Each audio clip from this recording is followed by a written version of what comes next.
अस्सलामुअलैकुम दोस्तों, मैं हूं मोहम्मद अबू बकर और आप देख रहे हैं अबू बकर फूड सीक्रेट। लबर करते हैं आपके खानों में, आपके रिस्क में, आपके जायकों में। तो मेरे प्यारे प्यारे दोस्तों, आज मैं आपके लिए बहुत ही ज़्यादा स्पेशल रेसिपी लेके आऊँ। आज आपको कुछ नया जानने को, कुछ नया सीखने को मिलेगा। तो आज हम बनाने जा रहे हैं मटन की रेसिपी। बनाना बहुत ही आसान है, बहुत ही मज़ेदार रेसिपी है और बकरा ईद की सबसे स्पेशल रेसिपी आपकी खिदमत में लेके आया हूँ। बनाना बहुत ही आसान है। गोश्त को कैसे सॉफ्ट किया जाए, इसमें जो है नाखुशगवार से खुशबू को कैसे ख़त्म किया जाता है, आज मैं आपको मुकम्मल डिटेल के साथ बताऊँगा। तो बिस्मिल्लाहिर्रहमानिर्रहीम। सबसे पहले आपने एक जो है बाउल ले लेना है, एक पैन ले लेना है। इसमें आपने जो है तकरीबन 1.5 कप घी का डाल देना है। बहुत ही ऑथेंटिक तरीके के साथ आज मैं आपको बताऊंगा। तो मेरे पास हैं बड़े साइज़ के 2 प्याज को आपने काट लेना है। प्याज काट के आपने डाल देने हैं।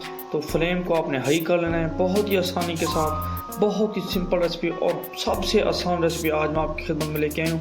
तो माशाल्लाह से देखें, हमारे जो प्याज हैं वो ब्राउन हो चुके हैं। इसके बाद इसमें जाएंगे टमाटर और हरी मिर्च। तो तकरीबन मेरे पास 2 बड़े साइज़ के टमाटर और 10 से 12 हरी मिर्च है, ये डाल देंगे। बहुत ही आसानी के साथ ये बन जाती है और इतनी मज़ेदार और लजीज बनती है कि आपको क्या बताऊं। जो लोग गोश्त खाना पसंद नहीं करते, ये रेसिपी उनके लिए बहुत ही ज़्यादा स्पेशल है। एक मरतबा आप इस तरीके से बनाएं तो आप प्लेट चाट कर देंगे। इसके बाद मेरे पास है अदरक, लहसुन और सूखे धनिया का पेस्ट। तो अदरक, लहसुन और सूखे धनिया का पेस्ट हम बना लेंगे। तो इसमें डाल देंगे। ये आप भुनाई के दौरान भी ये पेस्ट डाल सकते हैं, इसमें कोई मसला नहीं है। तो आधा आप इधर डाल दें। इसके बाद मेरे पास है लाल मिर्च, हस्ब ज़रूरत मैंने लाल मिर्च लिया क्योंकि हम ज़्यादा स्पाइसी खाना पसंद करते हैं, इसीलिए मैं ज़्यादा डालूँगा। इसके बाद मेरे पास है नमक। तो नमक को जो है ब्लड प्रेशर के मरीज़ बहुत ही एहतियात के साथ इस्तेमाल किया करें, बल्कि आप ना इस्तेमाल किया करें क्योंकि ये आपकी सेहत के लिए बहुत ही नुकसानदेह होता है। तो माशाल्लाह से देखें, भुनाई का प्रोसेस हमारा रवा दवा है। तो अल्हम्दुलिल्लाह से देखें, बहुत ही प्यारी जो है भुनाई हो चुकी है। इसके बाद इसमें जाएगा पानी। तो अल्हम्दुलिल्लाह से इसमें पानी डाल देंगे ताकि हमारा जो मसाला है वो नीचे ना लगे। इसके बाद आप इसे कवर अप कर देंगे। कवर करने से हमारा जो बच्चा कुचा मसाला जो हार्ड है वो सॉफ्ट हो जाएगा। तो अल्हम्दुलिल्लाह से कवर इसका अब मैं करूँगा रिमूव।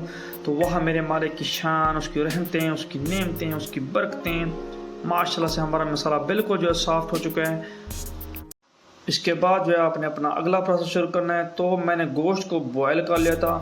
हड्डी वाला गोश्त हमने जो है बॉयल कर लिया है। हड्डी वाले गोश्त की रेसिपी आज आपकी खिदमत में लेके आया हूँ। तो बहुत ही कमाल की रेसिपी है और इतना लजीज और टेस्टी बनता है कि आप एक मरतबा बना के खाएं तो यकीन करें आप बार बार इसे बनाएंगे।